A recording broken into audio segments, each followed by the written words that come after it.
rose against Saddam's tyranny. And here at Karbala, Saddam took savage revenge. There were no TV cameras here to record what happened. Only this extraordinary amateur videotape shot by two brothers, one of whom was killed. Their pictures show the climax of the Shia rebellion at the end of March.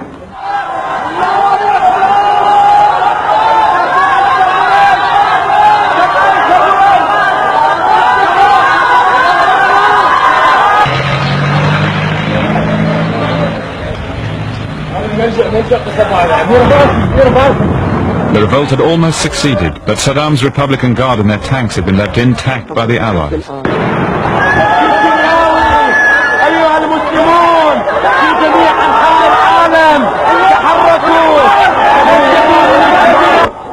And in the end, the rebels were hopelessly outgunned.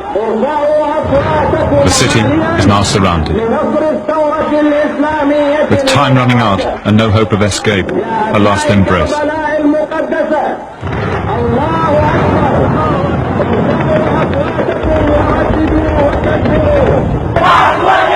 Inside Hussein's shrine, desperate women and children can only call on God now to help them. Most of these people are about to die.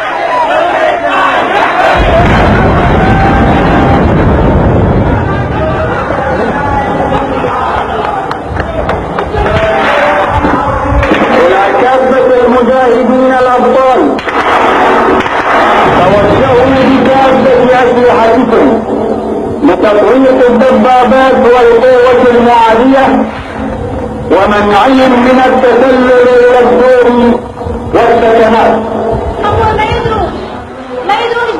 Inside the shrine, in a makeshift hospital, volunteer doctors and nurses are struggling to cope with the casualties.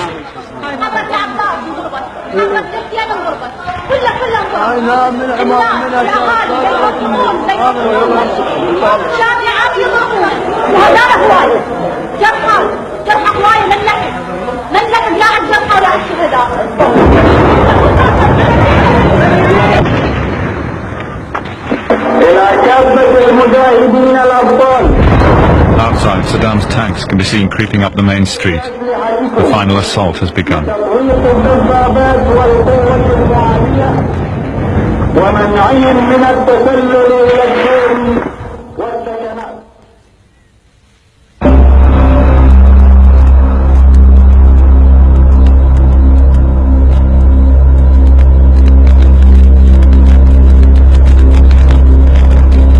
Saddam obliterated Karbala.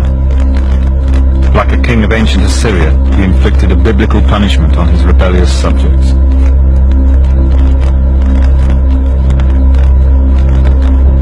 At the end of the Gulf War, the city's population had been swelled by thousands of outsiders who believed the Allies wouldn't harm the holy shrines. Saddam had no such scruples.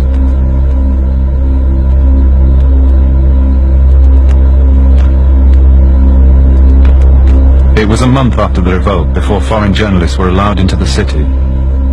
This is what they saw.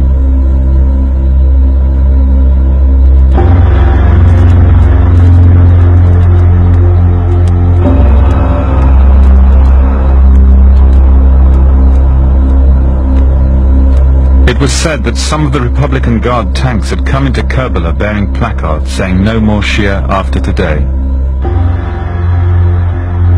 At the shrine itself, they gave full vent to their anti-Shia feelings.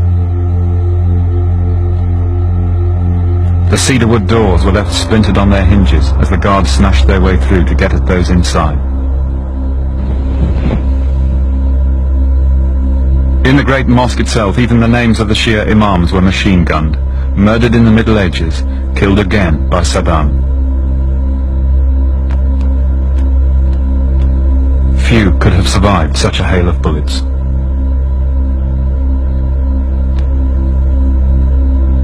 In the makeshift hospital, only debris remained.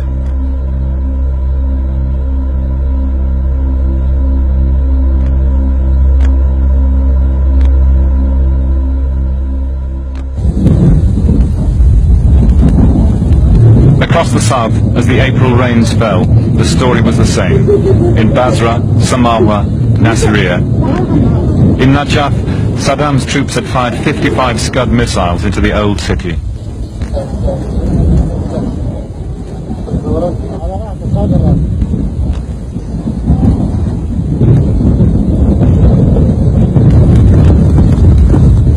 All these events took place while Allied troops were still on Iraqi soil.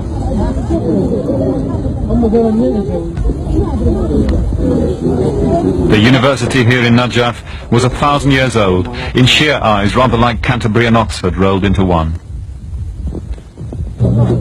Along with 100 Shia scholars, thousands of ordinary citizens were rounded up and have not been seen again.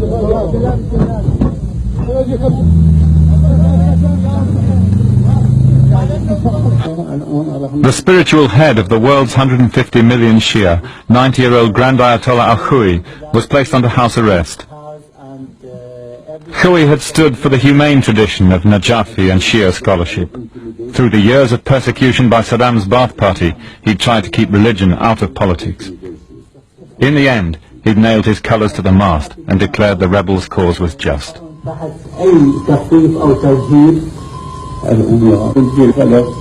Now his distress spoke for all Shia. There is nothing such a thing. Everything is finished and I'm in my house.